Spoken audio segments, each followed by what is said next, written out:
Side RJ Meena. आप मुझे देख रहे हैं जीनियस विद्यार्थी यूट्यूब चैनल पर। आज हम पढ़ने वाले हैं एडजेक्टिव का कुछ पोर्शन हम स्टार्ट करने की कोशिश करेंगे। उससे पहले मैं थोड़ा सा वर्ब्स को आपसे डिस्कस करूंगा। जो हमारी मेन वर्ब होती हैं उसके साथ में हमें देखने को मिलती हैं ऑक्सिलरी वर्ब्स। लेकिन ऑक्सिलरी वर्ब्स जो होती है वो हमारी कभी कभी मेन वर्ब का काम करती हैं। वो सारी चीज़ें मैं थोड़ा सा उनका इंट्रोडक्शन आपको दे करके एडजेक्टिव की तरफ मूव करने की कोशिश करूँगा।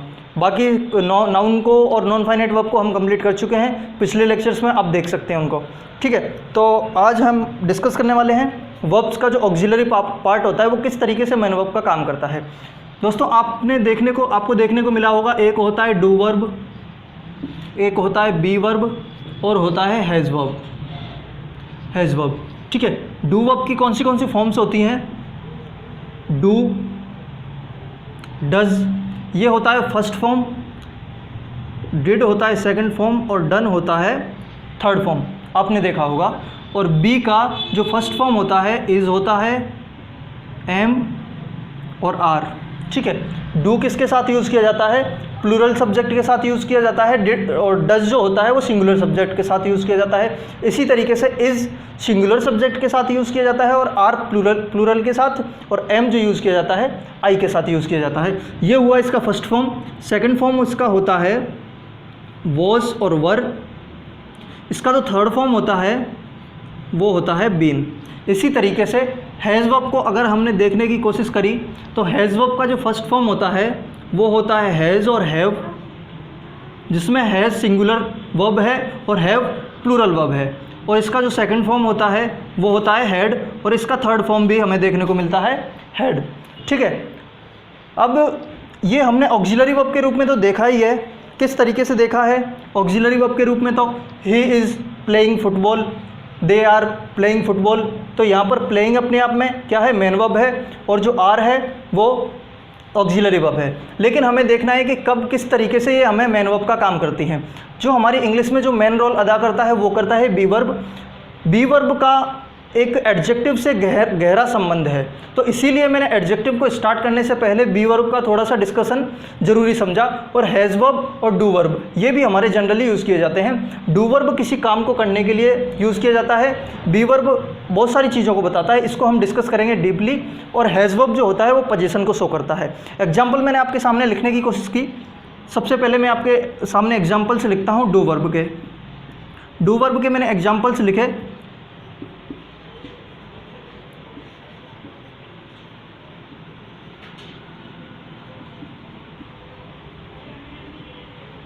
I do my homework daily. यहाँ पर डू क्या है? अपने आप में मेन वर्ब का काम कर रही है। यहाँ पर अपने आप में ये मेन वर्ब का काम कर रही है। ठीक है, इसी तरीके से एक और। ठीक है, अब मैंने दूसरा एग्जाम्पल आपके सामने लिखा। ये मैंने लिखा किसका? फर्स्ट फॉर्म का। इसी तरीके से मैंने सेकंड फॉर्म का लिखने की कोशिश करी। He did his homework yesterday. He did his homework yesterday. तो ये अपने आप में क्या है दोस्तों? ये अपने आप में यहाँ पर क्या है? मेन वर्ब है। मेन वर्ब जो पास्ट इंडेफिनेट टेंस है, ये पास्ट इंडेफिनेट का जो स्ट्रक्चर होता है वो होता है सब्जेक्ट प्लस वर्ब की सेकंड फॉर्म प्लस ऑब्जेक्ट। ठीक है, लेकिन अगर आपके सामने नेगेटिव या फिर इंटरोगेटिव सेंटेंस दे दिया जाता है तो आपको वहाँ पर क्या लगाना पड़ता है? डिड, जो इसकी हेल्पिंग वर्ब होती है। ठीक है, लेकिन हमारा ये एक जनरल सेंटेंस है, ना तो ये इंटरोगेटिव है और ना ही ये नेगेटिव सेंटेंस है, तो इसके अंदर हमें डिड, उस डिड का यूज़ नहीं करना ऑक्सिलरी वर्ब का। लेकिन ये यहाँ पर डिड जो है हमारी डू की सेकंड फॉर्म है, इस डू की सेकंड फॉर्म है, और सेकंड फॉर्म ही हमारी पास्ट इंडेफिनेट टेंस के साथ में यूज़ किया जाता है। इसी तरीके से मैंने थर्ड फॉर्म का एक सेंटेंस आपके सामने लिखने की कोशिश की।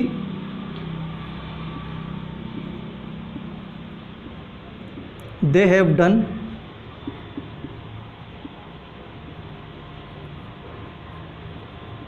Their homework. They have done their homework. ठीक है, यहाँ पर डन क्या है? अपने आप में एक मेन वर्ब का काम कर रही है। इसका ऑक्सिलरी वर्ब कौन है? हैव। ठीक है, अब हैव को हम समझने की कोशिश करेंगे कि ये किस तरीके से मेन वर्ब का काम करती है। तो हमने डू का तो एक तीनों फॉर्म का एग्जाम्पल हमने अपने सामने रख करके देख लिए हैं। अब हम देखते हैं बी वर्ब को। बी वर्ब किस तरीके से यूज़ होता है, बी वर्ब के क्या एग्जाम्पल्स होते हैं, वो मैं आपके सामने रखने की कोशिश करता हूँ। ठीक है। बी वर्ब के एग्जाम्पल्स आपके सामने हैं। जिस तरीके से मैंने लिखने की कोशिश की, आई एम अ स्टूडेंट, क्या यहाँ पर एम के साथ में वर्ब की आईएनजी फॉर्म लग रहा है? नहीं लग रहा बिल्कुल, क्योंकि हमारा जो कॉन्टिन्यूस टेंस होता है वो हमें क्या देखने को मिलता है, is am are, is am are plus verb की फर्स्ट फॉर्म के साथ आईएनजी, ये चीज़ें हमें देखने को मिलती है कॉन्टिन्यूस टेंस के अंदर। इज एम आर के साथ में वर्ब की फर्स्ट फॉर्म के साथ में आईएनजी हमें देखने को मिलता है, लेकिन यहाँ पर वो स्ट्रक्चर नहीं बन रहा है। वर्ब की फर्स्ट फॉर्म के साथ में आईएनजी हमें देखने को नहीं मिल रहा है। तो यहाँ पर जो एम है इसको हम लिंकिंग वर्ब बोलते हैं। इसको मैं हल्का सा थोड़ी देर बाद में, चंद मिनटों के बाद में डिस्कस करने वाला हूँ, लेकिन अभी आप ये समझ के रहिए कि जो यहाँ पर ये एम है वो ऑक्सिलरी वर्ब, हेल्पिंग वर्ब ना होने की बजाय यहाँ पर ये क्या है, मेन वर्ब का काम कर रही है। ठीक है। इसी तरीके से मैंने एक और सेंटेंस आपके सामने लिखा, किसका, एम का अपन ने सेंटेंस देख लिया। इसका सेंटेंस मैं आपको सामने रखने की कोशिश करता हूँ, he is a teacher, he is a teacher. ठीक है। इसी तरीके से मैंने सेकंड फॉर्म का यूज़ करने की कोशिश की। देखिए आप इसको कैसे समझोगे कि फर्स्ट फॉर्म है या सेकंड फॉर्म है। ही इज़ अ टीचर, वह एक टीचर है, वह एक इसकी स्टेट को बता रही है, उसकी अभी की अवस्था को बता रहा है। ठीक है। तो ये प्रेजेंट की बात कर रहा है, वह एक टीचर है, इस टाइम पर है, जिस टाइम पर मैं बोल रहा हूँ उस टाइम पर है। तो ये कौन सा टेंस हुआ, प्रेजेंट टेंस हुआ। और प्रेजेंट टेंस में हम जनरली किसका यूज़ करते हैं, वर्ब की फर्स्ट फॉर्म का यूज़ करते हैं प्रेजेंट इंडेफिनिट के अंदर। मैंने दूसरा सेंटेंस आपके सामने रखने की कोशिश करी,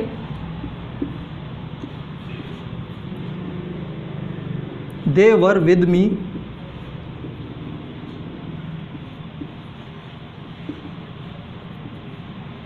yesterday, they were with me yesterday, कल वे मेरे साथ थे। यहाँ पर क्या है, ये वर क्या है अपने आप में, सेकंड फॉर्म है। किसकी सेकंड फॉर्म है, बी की सेकंड फॉर्म है।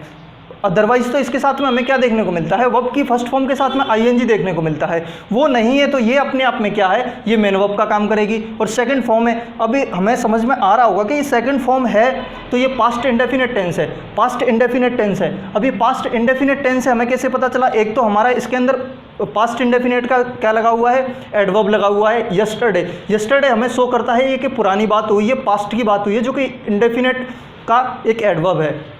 ठीक है। तो इस और हमें पास्ट इंडेफिनिट में वर्ब की सेकंड फॉर्म का ही यूज़ करना होता है, तो उसके नज़रिए से आप इसको समझने की कोशिश कर सकते हैं। इसी तरीके से मैं आपको लेकर के चलता हूँ हैज़ और हैव की तरफ। हैज़ और हैव क्या करता है, ये शो करता है किसको, पोजीशन को शो करता है।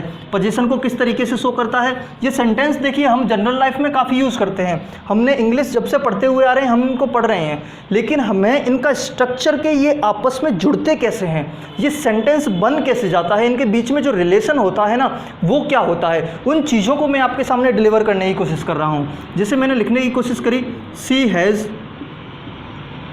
अ car, she has a car. अब जिसका कॉन्सेप्ट क्लियर नहीं है वो उसको लगेगा यार हैज़ आया है तो इसके साथ में वर्ब की थर्ड फॉर्म आनी चाहिए, क्योंकि वो अपने आप में क्या बन जाता है, प्रेजेंट परफेक्ट टेंस बन जाता है। लेकिन मेरे दोस्त यहाँ पर प्रेजेंट परफेक्ट टेंस की तो बात ही नहीं हो रही, ये समय की तो बात ही नहीं कर रहा है, ये ओनली पोजीशन की बात कर रहा है। वो बोल रहा है सी हैज़ ए कार, उसके पास एक कार है। अब ये किसी टाइम को नहीं बता रहा है कि उसके पास पास्ट में कार थी कि प्रेजेंट में कार है। प्रेजेंट की तो हाँ ये बात कर रहा है, जिस टाइम पे मैं बात कर रहा हूँ उसके पास एक कार है, जिस समय मैं बात कर रहा हूँ उस समय इसके पास एक कार है। तो ये प्रेजेंट इंडेफिनिट टेंस है और वर्ब की first form present indefinite tense के साथ हमें लगाई जाती है और वो लगी हुई है, क्योंकि आपको देखने को मिल रहा है ये कौन सी फॉर्म होती है, वर्ब की फर्स्ट फॉर्म होती है और ये सेकंड फॉर्म होता है और ये थर्ड फॉर्म होता है। अब मैंने आपके सामने रखने की कोशिश की, वर्ब का सेकंड फॉर्म का एग्जांपल आपके सामने रखने की कोशिश करता हूँ। जैसे आई हैड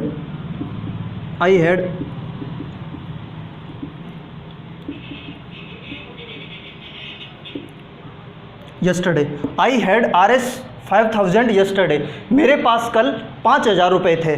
ठीक है। अब ये किसकी बात हो रही है, पास्ट की बात हो रही है। कैसे पता चला, यस्टरडे लगा हुआ है। यस्टरडे क्या है, पास्ट इंडेफिनिट टेंस का एडवर्ब है। ये हमें शो करता है कि ये जो बात हो रही है वो पास्ट की बात हो रही है। अब पास्ट इंडेफिनिट टेंस का जो हमारा हेल्पिंग वर्ब होता है वो क्या होता है, हेल्पिंग वर्ब तो उसमें लगता ही नहीं है। वो हेल्पिंग वर्ब उसमें लगता है कब, जब उसका सेंटेंस जो है नेगेटिव या फिर इंटरोगेटिव में हो। लेकिन जो उसकी मेन वर्ब लगती है वो मेन वर्ब लगती है पास्ट इंडेफिनेट के साथ हमें वर्ब की सेकंड फॉर्म लगानी होती है मेन वर्ब के रूप में। वर्ब की सेकंड फॉर्म लगानी है तो मुझे पोजीशन का शो हो रहा है, यहाँ पर पोजीशन काम कुछ नहीं हो रहा है दोस्तों, एक्शन नहीं हो रहा है यहाँ पर, ये कोई एक्शन वर्ब नहीं है। एक्शन वर्ब कौन सी है? डू वर्ब एक एक्शन वर्ब है, ये काम करवाती है आपसे, एक्शन करवाती है, जबकि हैज़ वर्ब आपके ओनली पोजीशन को दिखाता है। मेरे पास ये मार्कर है, मैंने एक्शन कोई नहीं किया, लेकिन जो मेरा पोजीशन था ना, इसके ऊपर एक पोजीशन था, वो शो हो गया। इसी तरीके से यहाँ पर जो वर्ब की सेकंड फॉर्म मैंने यूज़ कर दिया है, और ये किसको शो कर रहा है? ये शो कर रहा है पास्ट इंडेफिनिट टेंस को। अब मैंने वर्ब की थर्ड फॉर्म लगाने की आपके सामने कोशिश करी, किस तरीके से? I had lunch before they came. अब इस तरीके के सेंटेंस में हमें काफ़ी बार गड़बड़ देखने को मिलती है। हमारा जो है सेंटेंस को हम एग्जाम्स के अंदर गलत करके आ जाते हैं। हमारे सामने लिखा हुआ है आई had lunch before they came. Sentence बोलना चाह रहा है कि उनके आने से पहले मैं लंच कर चुका था, मैं लंच ले चुका था, ये ऐसा बोलना चाह रहा है। ठीक है, अब यहाँ पर दो हेड लगे हुए हैं, थोड़ा ध्यान से समझने की कोशिश करिएगा। एक हेड है वर्ब की थर्ड फॉर्म, मेन वर्ब की थर्ड फॉर्म है, ये अपने आप में क्या है? ये मेन वर्ब है, मेन वर्ब की ये थर्ड फॉर्म है। ठीक है, हैज़ का थर्ड फॉर्म क्या है? हेड लगा हुआ है, इससे पहले एक और हेड लगा हुआ है, और ये हेड कौन सा है? आपको पास्ट परफेक्ट का अगर वो हेल्पिंग वर्ब अगर आपको पता है, पास्ट परफेक्ट का हेल्पिंग वर्ब होता है हेड प्लस वर्ब की third form. Head plus verb की थर्ड फॉर्म पास्ट परफेक्ट का हेल्पिंग वर्ब होता है। अब हेड यहाँ पर ये कौन सा है? एक तो ऑक्सिलरी वर्ब जो हेल्पिंग वर्ब है वो है अपना, और जो दूसरा हेड है वो कौन सा है? जो मेन वर्ब है उसकी थर्ड फॉर्म है। ठीक है, अब यहाँ पर सेंटेंस में एक और चीज़ मैं आपको एक्सप्लेन करना चाहता हूँ। यहाँ पर इसने एक तरफ लगाया है पास्ट परफेक्ट टेंस को, यहाँ पर आपको देखने को मिल रहा होगा पास्ट परफेक्ट टेंस, और यहाँ पर आपको देखने को मिल रहा है past indefinite tense. Past indefinite tense verb की सेकंड फॉर्म लगी हुई है, पास्ट इंडेफिनिट टेंस है। अब ऐसा क्या हुआ कि इसने एक तरफ तो पास्ट परफेक्ट टेंस का यूज़ किया और दूसरी साइड पास्ट इंडेफिनिट टेंस का यूज़ किया। दोस्तों एक चीज़ को समझने की कोशिश कीजिए, पास्ट दो होते हैं, एक जो रिसेंटली पास्ट अभी अभी गुजरा है वो पास्ट, और दूसरा पास्ट होता है जो उससे भी पहले का पुराना पास्ट है। ठीक है, जैसे कि यहाँ पर काम दो हुए हैं, उनके आने से पहले मैं खाना ले चुका था, मैं खाना खा चुका था, मैं लंच कर चुका था। ठीक है, यानी कि उनके आने से पहले मैं लंच कर चुका था, यानी कि जो पुराना पास्ट है वो कौन सा है? मैं लंच कर चुका था, और उसके बाद में कौन सा काम हुआ? उनका आना हुआ, यानी कि जो उनका आना हुआ उससे पहले भी एक काम हो चुका था, वो क्या था? मेरे लंच करने का। तो जब भी इस तरीके के दो सेंटेंस आपके सामने रखे जाएंगे जिसमें दो पास्ट की बात होगी, एक नया पास्ट और एक पुराना पास्ट, तो हमेशा आपको पुराने पास्ट को क्या करना है? पास्ट परफेक्ट में रखना है, और जो रिसेंटली पास्ट है, अभी अभी गुजरा है, उसको आपने क्या करना है? पास्ट इंडेफिनिट में रखना है। जो बाद में काम कौन सा हुआ था? उनका आना बाद में हुआ था और मेरा लंच करना पहले हो चुका था, तो जो पहले काम हो गया है उसको हम रखेंगे पास्ट परफेक्ट में, और जो बाद में हुआ है उसको हम रखेंगे पास्ट इंडेफिनिट में। ठीक है, ये चीज़ें आप भूल जाओगे, वीडियो को रिपीट करके देख लीजिएगा, जिससे कि सारी चीज़ें आपको याद आती रहेंगी। ये तो हल्का सा था अपना कि जो ऑक्सिलरी वर्ब्स हैं, हेल्पिंग वर्ब्स हैं। दोस्तों ऑक्सिलरी वर्ब को ही हेल्पिंग वर्ब बोलते हैं, हेल्पिंग वर्ब को ही ऑक्सिलरी वर्ब बोलते हैं। अब थोड़ा सा कंफ्यूज ना होइएगा, है ना।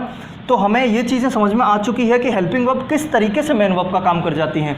अब मैं पर्टिकुलरली डिस्कस करूँगा बी वर्ब को। बी वर्ब का बहुत ज़्यादा रूल हमारा जो कॉन्सेप्ट है हमारा यूज़ होता है किसके अंदर? एडजेक्टिव्स के अंदर। देखते हैं एडजेक्टिव्स में किस तरीके से ये यूज़ होता है। देखिए बी वर्ब जो होता है उसके साथ आपको देखने को मिल सकता है, बी वर्ब के साथ आपको देखने को मिलेगा V4। V4 अपना क्या होता है? वर्ब की फर्स्ट फॉर्म के साथ जो ing होती है उसको किसी किसी बुक्स में V4 बोलते हैं। ठीक है, तो वर्ब की फोर्थ फॉर्म आपको देखने को मिल सकती है बी वर्ब के साथ। बी वर्ब कौन सी होती है? Is, am, are, was, were, be, being, been. ठीक है, इनके साथ आपको क्या देखने को मिल सकता है? वर्ब की फर्स्ट फॉर्म के साथ ing, या फिर आपको बी वर्ब के साथ देखने को मिल सकता है कोई एडजेक्टिव। ठीक है, या फिर आपको देखने को मिल सकता है वर्ब की थर्ड फॉर्म। अभी एक इंटेलिजेंट लड़का है, वो बोल रहा है कि सर वर्ब की थर्ड फॉर्म कैसे देखने को मिलेगी बी वर्ब के साथ? दोस्तों बी वर्ब के साथ वर्ब की थर्ड फॉर्म देखने को मिलती है हमें पैसिव फॉर्म के अंदर। ये सारा हमें एक्टिव फॉर्म में देखने को मिलेगा। अगर आपको एक्टिव वॉइस और पैसिव वॉइस का नाम आपने सुना ही होगा, तो बी वर्ब के साथ जो वर्ब की फर्स्ट फॉर्म के साथ आईएनजी हमें देखने को मिलेगा, एक्टिव वॉइस में देखने को मिलेगा, और बी वर्ब के साथ वर्ब की थर्ड फॉर्म हमें देखने को मिलती है पैसिव फॉर्म की, पैसिव के अंदर, ठीक है। या फिर आपको देखने को मिल सकता है इसके साथ एक और चीज़, noun of identity.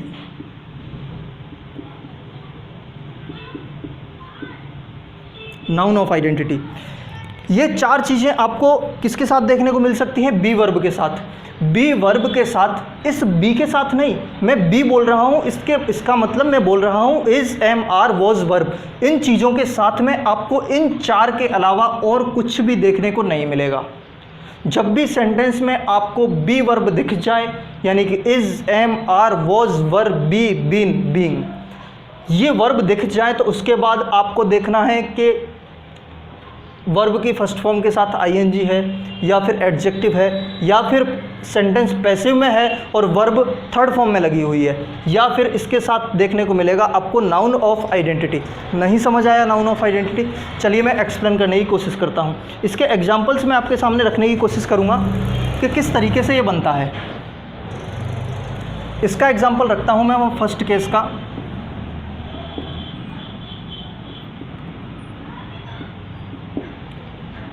First case का एग्जाम्पल आपके सामने है, they are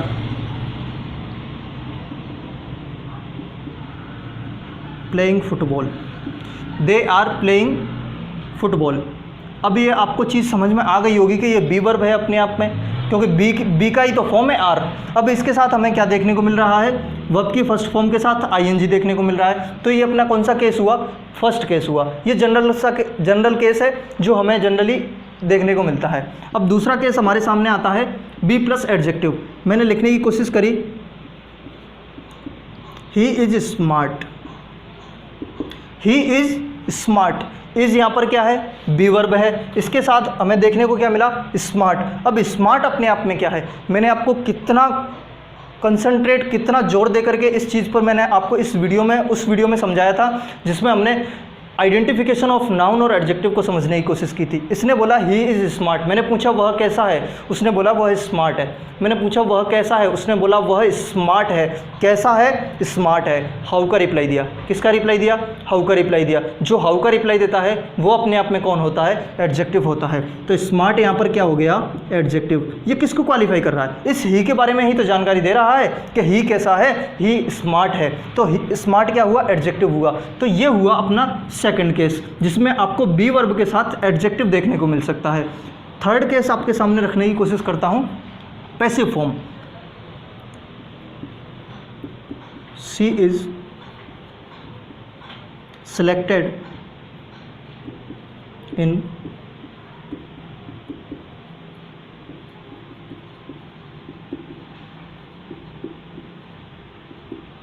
banking examination. She is selected in banking examination. ठीक है, तो यहाँ पर क्या है, जो एक्टिव वॉइस होता है और पैसिव वॉइस में देखिए हल्का सा मैं आपको इंट्रोडक्शन दे देता हूँ। एक्टिव वॉइस में क्या होता है कि जो सब्जेक्ट होता है, काम करने वाला होता है, उस पर जोर दिया जाता है, और पैसिव वॉइस के अंदर ऑब्जेक्ट पर जोर दिया जाता है, जिस पर काम हो रहा है उस पर जोर दिया जाता है, उसको एम्फेसाइज किया जाता है। अब यहाँ पर काम किसके ऊपर हुआ? सी के ऊपर काम हुआ। ठीक है, तो ये सेंटेंस पैसिव में है। पैसिव में कैसे है?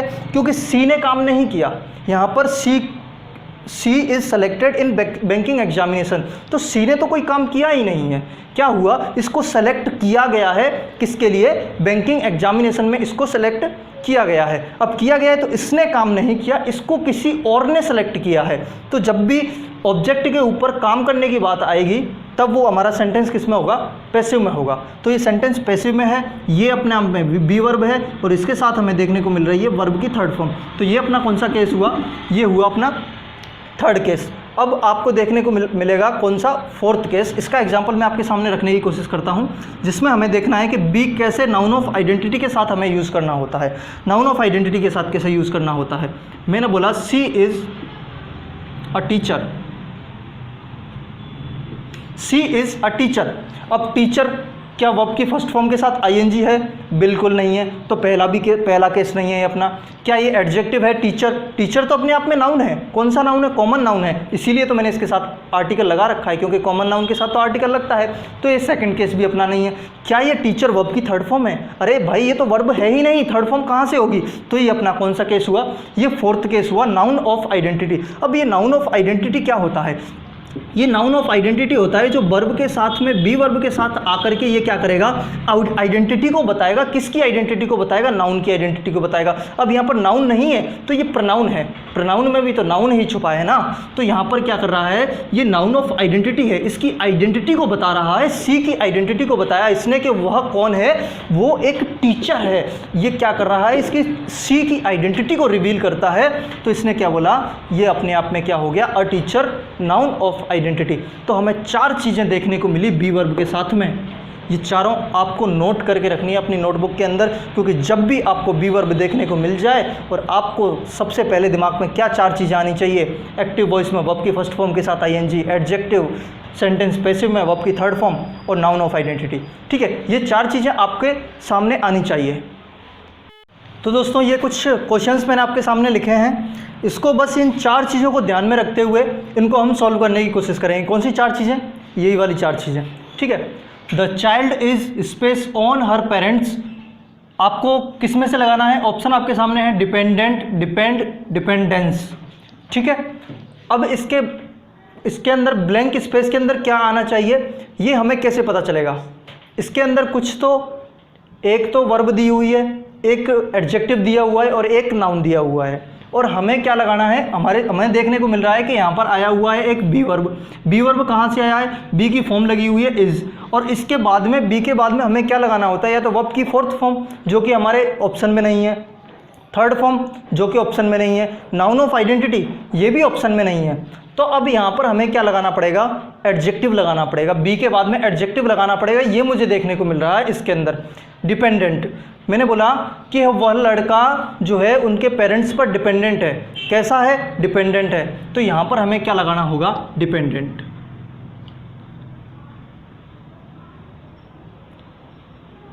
Dependent, the child is dependent on her parents. समझ में आ गया?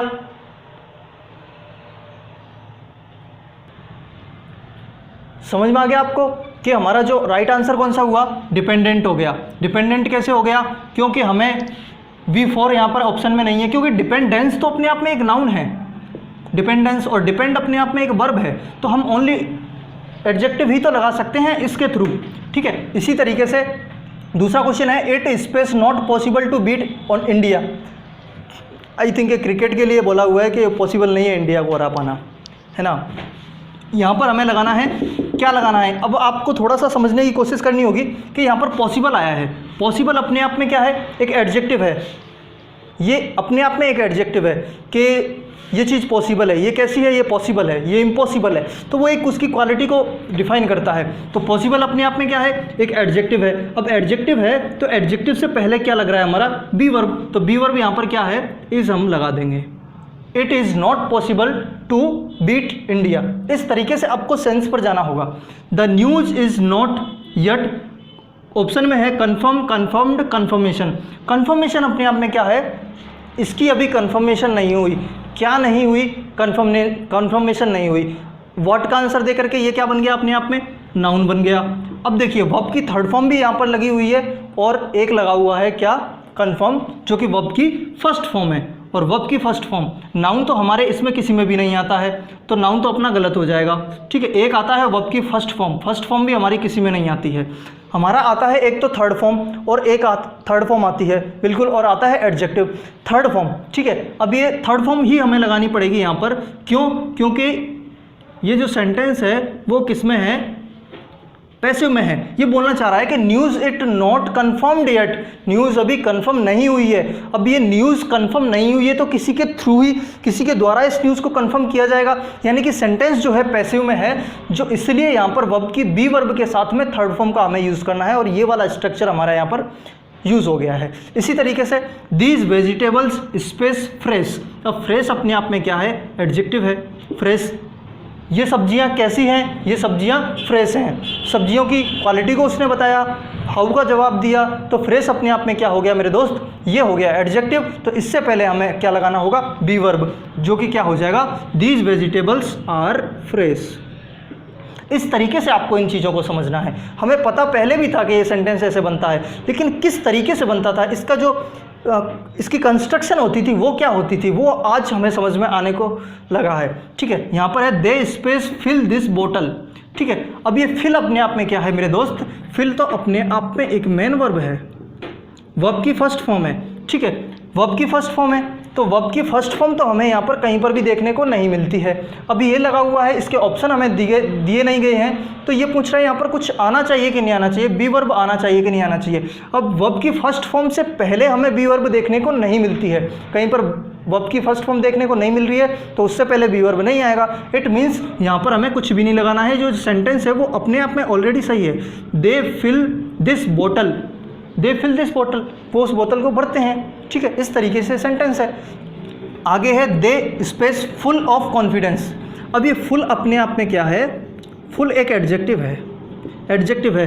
ये बोतल कैसी है, ये बोतल कैसी है, ये बोतल फुल है। तो बोतल की क्वालिटी को बताया इसने, बोतल को क्वालिफाई किया, बोतल कैसी है, बोतल फुल है। तो फुल ने किसका जवाब दिया, हाउ का आंसर दिया, कैसा का आंसर दिया। तो कैसा का आंसर देकर के फुल अपने आप में बन गया, क्या बन गया, एडजेक्टिव। और एडजेक्टिव से पहले हमें क्या लगाना है, बी वर्ब लगाना ही होता है। तो इसलिए दे क्या है, अपने आप में प्लूरल सब्जेक्ट है, तो इसके लिए हम प्लूरल वर्ब का यूज़ कर देंगे, they are full of confidence. ये चीज़ आपको समझ में आना स्टार्ट हो गई होगी। दो क्वेश्चन आपके सामने हैं, इसमें से आपको बताना है कि सही है या गलत है। I am not sleep in day time. ठीक है, I am not sleep in day time. अब स्लीप अपने आप में क्या है, ये वर्ब की फर्स्ट फॉर्म है, वर्ब की फर्स्ट फॉर्म है। तो इससे पहले इसने क्या लगा दिया, बी वर्ब लगा दिया। लेकिन वर्ब की फर्स्ट फॉर्म से पहले तो हमें बी वर्ब लगाना ही नहीं होता है। तो इसने क्या किया कि इसको हमें यहाँ से एम को हटाना होगा, और ये बोलना चाह रहा है कि एम को हटा करके हम लगाएंगे क्या, यहाँ पर हम लगाएंगे डू। डू क्यों लगाएंगे, क्योंकि प्रेजेंट सिंपल टेंस है। अब प्रेजेंट सिंपल टेंस है तो उसकी हेल्पिंग वर्ब होती है डू होती है। तो इसलिए I do not sleep in day time, मैं दिन में नहीं सोता हूँ। इसी तरीके से नेक्स्ट क्वेश्चन आपके सामने है, Ram is like me very much.